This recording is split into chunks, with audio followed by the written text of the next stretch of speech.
All right. So speaking today with Scott Churchill, the author of Essentials of Existential Phenomenological Research. I'm Marc Applebaum. I've been teaching phenomenological psychological research for about a decade and a half, and in Scott's case, it's more than 4 decades, yeah? Hmm. So we'd said we would begin by discussing what, in your opinion, is most distinctive about existential phenomenological research compared to other qualitative methods. Yeah, a very good place to start. And this will be an exploration of that question. And, the first thing that's coming to my mind when I think of this, and I hear the expression qualitative research, and then I picture next to it the expression existential phenomenological research. Yeah. The difference between the two for me is what I'm bringing to the words existential phenomenological, because that's the literature that I read as an undergrad and grad student, reading Heidegger and Sartre and Merleau-Ponty, Husserl, but primarily the ones who did the descriptions of psychological experiences. So, Sartre did a lot of that, Mhm. and Merleau-Ponty, the French phenomenologist. And when you read their descriptions of psychological type experiences, whether emotions or social interactions, um, there's a way that they bring these depths within human experience to the surface. I can remember my first teacher of phenomenology when I was a 19-year-old sophomore in college. He would talk about the depth dimension, that Heidegger's being with a capital B was referring to the depth dimension. And to get to the depth dimension, he was also into aesthetics. You have to learn to think from rather than think at. Yeah. Such a simple distinction Or think that he about, used. Huh? or think about, much less Yeah, explain. yeah. Um, and it's interesting too to note that the word empathy has its origins in late 19th century German aesthetic theory. That how do we have access to the meaning of a painting or a sculpture? It was how we feel our way into um, what the other is expressing. So his expression to think from rather than thinking at, like to impose categories to or to impose a conceptual scheme on something. So You know, when we read these thinkers and the wide range of examples that they present, and yeah, especially when you start reading existential analysis, Ludwig Binswanger and Medard Boss, or books like Rollo May's Existence, yeah, when you're going to the encounter with data and you've read all of that stuff, you feel like you can see latent in the data these meanings that are waiting to be flushed out. And there's a dialogue that goes on between the researcher and the data, because it's like this, the tree in the forest. If a tree fell in the forest, if a meaning fell in the forest and there wasn't a phenomenologist there to hear it, would anyone else hear it? Would it actually be there? Would the meaning be there without the person who's doing the research, who's pulling that meaning out of the data? So it the might be lived but not recognized, right? yeah, Yeah. yeah, lived but not known. Yeah, exactly. So with qualitative research, and it's funny how we're talking about them, side by side. When we started doing phenomenological research, and when I was teaching at the University of Dallas in the mid 80s, when my colleague Bob Kugelman and I were the two in the department, and he said, let's do a course on phenomenological research. Should we call it that? Or should we use something more generic, because maybe it won't help our students getting into grad school if we're so specific, because who knows what phenomenological research means. So Right. we picked qualitative. And that was because in every intro research book, there'd be a chapter 13 or 14 or 15 that would say qualitative research. It came after the quasi-experimental research, after case study research. When you got to the very, very end, the final garbage can category of stuff that really, if you don't get to chapter 13, that's okay, because all the important stuff was up front. It was qualitative research. Let's pick that. That's benign. So we started calling our course qualitative research. But there weren't books on that to draw from in the mid 80s per se. There was a couple, but they were very analytic. So anyway, the field of qualitative research, as it has emerged, as it began to gain popularity, especially I think starting within the APA, because Georgie took the method to Division 32 humanistic and Division 24 theoretical and philosophical psychology. So there started to get some traction within the APA at conventions for the presentation of phenomenological research as a species of qualitative research.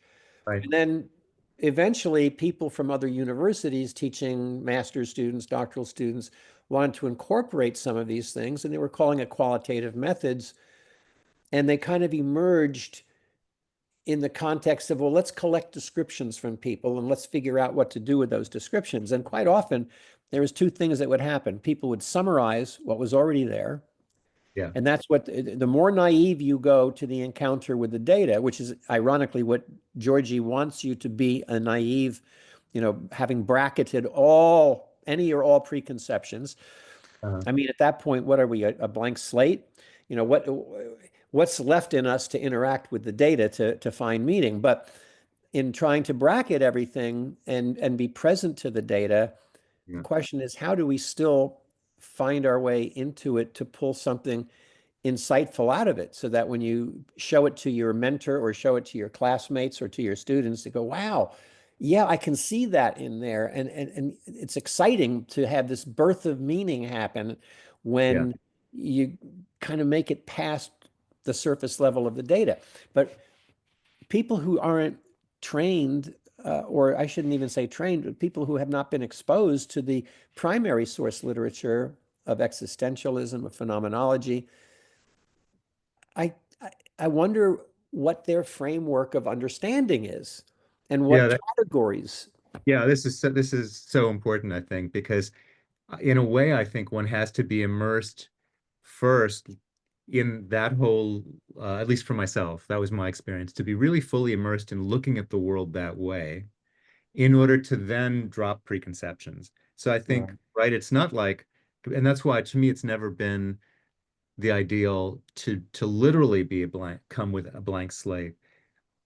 Yes, in terms of theoretical assumptions, but no, I absolutely bring a broadly psychological interest, meaning Hmm. meaning an interest about the meanings for consciousness, Hmm. what it is that's being described. What do we learn about consciousness? What do we learn about the experience of the other person as a conscious living being? Something along those lines. Yeah. Yeah. I mean, without some kind of, Also, and also bringing my own experience, right? This is another taboo, I suppose. If we take this particular method too literally, hmm. students sometimes think it means I'm almost supposed to forget about myself or forget about my experiences. Whereas I always felt it was more the case, no, I come with myself completely, but I'm bracketing what I've experienced of this phenomenon as determinative of what it means for the other person. So I don't make Right. that leap, but I don't have Right. to throw out anything. Right. How I hold You it. know, in a way, it depends on what your research interest is. If your research interest is more Husserlian, wanting to get to the essence of a kind of experience, what is it like to be angry or disappointed or frustrated, Mm. um, then bringing your own experience in later when you perform your free variations in the imagination or in your own memory of your own experiences, then you can be bringing the evidence of your own experience as a variation of the phenomenon that helps you to get to what's essential Mhm. within that starting point. Sure. Because Husserl's whole point is that to get to the general, you start at the individual level, but then it's a certain point when you're finished with your idiographic interest in understanding the essence of this person's experience of anger in this moment. Now I change my attitude toward that example, and I see it only as the starting point for a series of, in principle, infinite variations. Yeah. There was the mathematician in Husserl, like in integration, where you're going to infinity, these how the notion of infinity fits in. Sure. So once I change my attitude toward the starting point and treat it as the beginning of a series of variations, the rest of which I produce in my imagination, but I don't think Husserl would object if I produced them in my memory from my own experiences. when you adumbrate, so to speak, circle around the phenomenon and see it from all angles, from all variations, it helps us get at the common denominator, or like what's essential. What if you changed it, would it no longer be jealousy? You know, like if you in your mind a thought experiment, you've got someone who's angry because his roommate is flirting with his date. You say, well, what about if he was happy instead of angry? And all of a sudden you're laughing. Well, it's no longer jealousy because Right. that's how you get to what's the essential characteristics of a phenomenon. So Right. anyway, trying to go to that general level, it means that why would we want to hold back the evidence of our own experience if that's going to, in the end, be informing where I'm going? But Exactly. Yeah. if you make it a prohibition too early, if you prohibit the student from using their own experience in any way, you may be stifling the very intellectual context, the experiential context that's necessary. And the ground for empathy, part of the ground for empathy too, right? Exactly. Immediately. Yeah. Yeah. It's Exactly. like imposing some kind of blank wall in front of you or in front of the other person. Yeah, and Heidegger, you know, in one of his real early lecture courses, it was in 1923, on ontology, the hermeneutics of facticity, has a whole section at the end called developing the forehaving. And I was trying to find a way in the class to say, well, he distinguishes forehaving from foreconception, from foresight, but what was the forehaving? And I finally one day just said, well, it's your having been there before, among other things. You know, part of my forehaving going into a study of disappointment is that I know what disappointment is at some level. So I've been there before. So I want to develop my forehaving, my ability to draw upon my own stock of knowledge and stock of experiences, because that will enrich my ability to see meanings in the data. Yeah. But then the challenge is, you know, you're teaching a course to a first-time group. Yeah. Like I was doing a course at Pacifica 25 years ago, and I would fly out for the weekend. And I had people who I only saw a total of 3 times for Yeah. 6 hours on 3 Saturdays, and that was their whole course on phenomenological research. And then I would fly back to Dallas, where I was teaching at the same time freshmen in my Foundations of Psychology as a Human Science, not an intro psych, but Foundations of Phenomenology. And then my juniors, who I was giving the early, simpler literature on phenomenology. And then my seniors, who I was giving the primary sources, Being and Nothingness, for example. And I thought, Mhm. my gosh, it's what a luxury it is I have to teach in an undergraduate program Yeah. where their research was superior to a lot of what was being done in this doctoral program, because by the time my students got to their senior year, they had been reading all of these thinkers, and Right. they were able to see in the data. Yeah, and again, like just looking back at my own experience with myself and with students, it's partly that kind of acquaintanceship. It's partly what you benefit from engaging with literature, like just reading Merleau-Ponty describing experience is already Mm, opening your own seeing. If you really are there with him looking at the world, then you start to look differently at the world. But it's also the case that the more you bounce off of writers in this tradition, the more your own unexamined assumptions, especially as a student, the more your unexamined assumptions or naive attitudes about, science and measurement or, all of these things, you bounce off all of them because there will be a conflict there. hmm If you hmm take, if you take seriously what you're reading, it'll be, wait, there'll at least be perplexity, confusion, sometimes serious disorientation, even. I mean, Yeah. intellectually. Yeah, sometimes what they pick up from reading Yeah. Sartre or Merleau-Ponty or Alfonso Lingus is the poetic way that they write, Yeah. or Yeah. Yeah. the Yeah. creative way that they write, or the narrative. Like Sartre also wrote novels and short stories, and so you realize that you can be revealing meaning in the mode of creating a narrative rather than a formal, point by point system. So Mhm. so you're a teacher too, and when we're teachers and also trying to practice phenomenology, the challenge becomes how do I take the first steps to bring a fresh audience into this world almost an Umwelt in Uexküll's sense, the world of the phenomenologist that is Yeah. constructed out of these dimensions. What does it mean to be a body in space and to be with others in the world and to live myself in time? Mm. And so what I started doing was using Vandenberg's book, A Different Existence. And even though it was dedicated toward the principles of phenomenological psychopathology, what Vandenberg did is he narrowed down the field of all of the phenomenological dimensions that are latent in any experience, like embodiment, worldhood, sociality, and temporality. Those are four ways of capturing these four pillars. He comes up with four pillars of phenomenology. If you can at least give the student a taste for each of those, and then the way he artfully blends them, so it's not that you have four categories that you have to tick off in doing an analysis, but you Right. realize that in describing, and he starts with something as simple as setting the table for a dinner he's going to have with a friend, which, by Yeah. the way, is reminiscent of Heidegger's own example at the end of his 1923 lecture course, which is a description of his table at home where he had dinner with his family and how it was the bringing together of space and time and self and other in a very beautiful way. So, I mean, Heidegger had already been there. So Vandenberg spins this example Uh-huh. where how do you describe the space of the table, the objects on it, like the bottle of wine, which when you see it announces the dinner to be had, the conversation to be had, the feelings of joy that I'm going to have with my friend is all there when I'm looking at that open bottle, getting some air, waiting for him to arrive. And what happens when I get the telephone call that he's held up? He can't make it through the snow. I go back to the table. I've got to unset the table, but I look at that table and it's not the same table anymore. Right. And the bottle is not the same bottle of Chateauneuf de Pape because now it's the bottle that announces the loss of that meaning.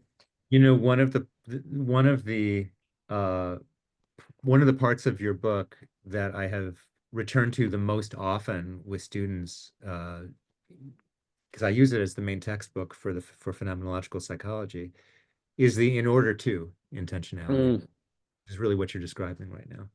yeah, you I know, feel like that was a and real service to students the way you highlighted that. well, I appreciate that. I mean, I think, of course, Alfred Schutz, because he was the social phenomenologist, and he had the clever insight that if Husserl tells us that we want to try to articulate the meaning contexts of an emotion, of a perception, he said when we're dealing with social action, and when we're dealing with social experiences, the motivational contexts are de facto the meaning context. And once he established this idea that the motivation, it's the same in Freud. When Freud does his case of Dora, and on one page he's saying we need to get to the meaning. And on the next page, the italicized word is that is, we need to get to the motivation, the motive. And then the next page he says the intent, the Yeah. intention, the intentionality. So the intentionality, Both students of Brentano, right?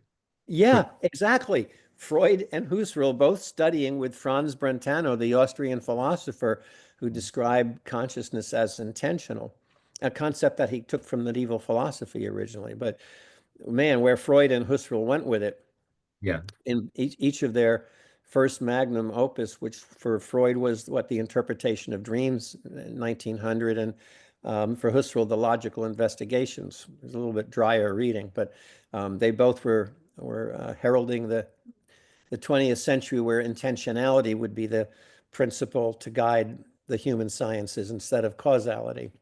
Yeah. Yeah. But anyway, I find that if you can give the student a starting point that gives them an overall framework, and Vandenberg is so descriptive in the sense of using simple language Yeah. without constructs, just simple language and examples, always with good examples to Yeah. capture, Yeah. It's a great book. yeah, the individual dimensions and their intertwining, the interweaving of those dimensions. I find that after they're exposed to that book, they're ready to go to the encounter with data in a better way than if they haven't Mm. had that encounter.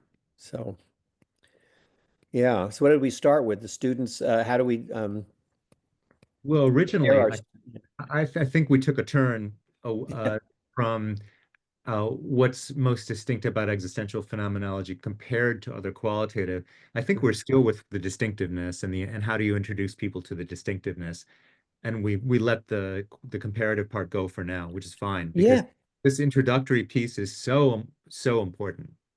Well, it's a question I want to ask my colleagues because I'm preparing a paper to do in APA this year and maybe in Copenhagen as well. That's going to be on what is the tension between developing or forehaving and bracketing unwanted concepts and presuppositions.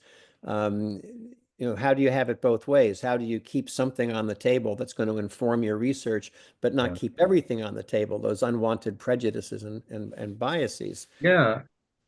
So what's like, I mean, maybe this is too quick and dirty version of the answer, but to me, like an interest is different from a presupposition about Yeah.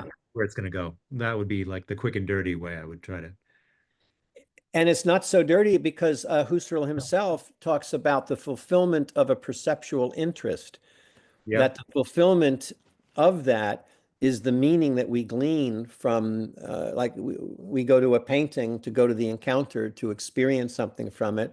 And you have to go with an interest. If you don't have an interest, if there's no seeking, there won't be a Well, finding. what I recall from Husserl, I think it was reading Husserl that I first ran into the idea which he plays with that in Latin interest is interessa. It's like being among the things, right? Hmm. So to have an interest is already to be engaged and among the objects of interest, right? It's Yeah. already to be out here, engaged in. You're taking a walk through the forest Yeah. of experience with your interests, and the interests are what end up illuminating the possible meanings in the Yeah. data. If it's Sure. an open interest, then we're still in the world of, broadly speaking, phenomenology versus my interest being to validate a hypothesis or a preconception or to validate a theoretical Yeah. prediction. Yeah. So I want to ask my colleagues in other uh, practices of qualitative research, what are the interests that they bring to the data that enable them to see their meanings, the meanings that they want to see, or how do they teach their students to share their interests? Right. And like sometimes what I'm hearing in some of the other methodologies is that the interest is focused on maybe one aspect of research itself, like positionality. That's the word today that everyone's using. When I was at APA 2 or 3 years ago, both someone from Duquesne presenting ethnography, and then my friend Heidi Levitt, who was teaching or doing a session on critical-based grounded theory research. Mhm. When a student asked, well, how do you actually analyze the data? She said, well, we kind of piggyback there on phenomenology a lot. And she looked at Fred and me in the room and said, do you want to comment? I said, well, I didn't want to comment on the piggybacking. You can say what you mean by that. But what I kept hearing from these other presenters was, how do I position myself relative to my participants if I, by having a college degree, am privileged? How do I apologize for my white privilege? How do I um, position myself as researching what I'm choosing to research? Am I researching race because race is an important issue to me? Am I researching gender because I am dealing with my own questioning? So this idea of positionality actually becomes a large part of what defines some of these other qualitative methods. But when it comes to the data analysis itself, Mhm. I don't know what questions they raise. I don't know where the interest goes beyond the interest of, say, critical race theory, which is dominating so much the field of qualitative research as an implicit horizon of meaning that you Mhm. would almost think today, if you look at a cross section of research being conducted, that the single most important theme of research has something to do with race or gender and or social position, Marxist interests like power issues. If we Mhm. went to the eidetic, what are the Yeah. power issues at work in gender, in race, in class? Yeah. Yeah. So when I see the word critical, There was an article that just popped up on Academia or ResearchGate, phenomenological qualitative research in relation to critical realism. Mhm. And that word critical always implies the edge of power relations. Yeah, I think where I typically go with my students who are, in an advanced research course in phenomenology, this is for those people who I'm teaching in that context. That's the first time they're encountering this perspective that one can actually, most likely, it's the first time that they will have been introduced by a researcher to the idea that one can engage in research uh, without imposing a theoretical lens on the data Right, first, as your first step, right. right? I mean, even at a more basic level, I think I think we're often, or my students are often left with the um kind of unspoken assumption that categorizing what they're seeing using technical terminology, like labeling in that way, Hmm. is what's required to have knowledge. And so I think the introduction to phenomenological perspective, as often as not, from me, is okay. I get that in your work with this data, and I have them interview people to do practice interviewing. You're onto something. You're seeing something. Can you describe that in everyday language, what you're seeing? Right. Mm, that's good.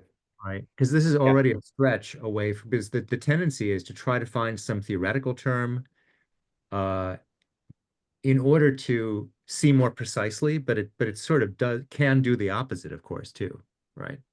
Yeah. From our perspective. So just that felt shift, and I think this would be where I'd like to start maybe in our next conversation, is how you observe students mm, shifting perspective to to a more phenomenological or a more qualitative way of seeing. Because it's really a felt shift. I think it's really observable, describable. That yeah, yeah, Yeah. Yes. Sometimes we're lucky and it happens in a research seminar where one of the students has volunteered to be a participant. And because they usually want to learn something about themselves in the process. Um, and the rest of the class is a supportive presence to that person. And maybe we have quite, what I'll do is I'll have that person leave the room and then we'll discuss what do you want to find out that's not already in their testimony? What questions do you want to ask them? And let's talk about whether the question is a leading question, or right. how can we ask it in a more Carl Rogers way. And then we call the person back in the room and And start posing the questions to them. And sometimes in that process, something happens, there's a pivot and a tear forms in their eye, and all of a sudden the deeper truth starts coming out. And that's where they see, my gosh, it's really important to conduct an interview and yeah, not just stay at the level of the first written description that you get. right. Yeah, agreed. Yeah. And when those things happen, it's not like it's happening, the discovery of meaning is not cloaked by a categorical theme. But that's partly what happens, I think, and again, comparing the phenomenological to qualitative research methods. I think sometimes in qualitative, they've already got some of the themes sorted out. The researcher comes up with them a priori. Right, right. And I think Coding, a certain kind of uh, coding or something like that. coding is the term that's used. And then everyone jumps on the bandwagon of that. But it would be helpful maybe if those codes came first from a phenomenological study where the themes that are essential to a particular emotion or to um, the themes that are constitutive of a microaggression, if we want to bring it into those kinds of experiences, Right, comes out of the data, comes out of the words of the right. participants, where you listen to the words and the narratives that are given to you by a series of participants, and then couple that with your own imagined variations or memories from your own experience. And out of this, you generate a theme, and you don't just stick with the first one you get.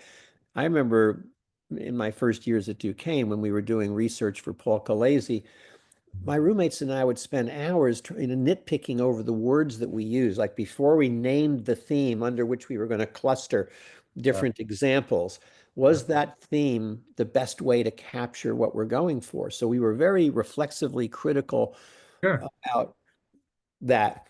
And when you generate your themes or codes even from that kind of phenomenological attentiveness to the meanings disclosed by your participants, Right. then I feel better about those themes Well, than that's, static I think now. the key word there is emergent, right? For me, Emergent. like that, that's typically that's how I would like to describe that. Well, all that's, and there's eidetic seeing right there. If we go back to Husserl, that's Right. aligned with that. How about we pause here for now? Okay, good. That feels comfortable. Great. Thank you. Yeah, yeah.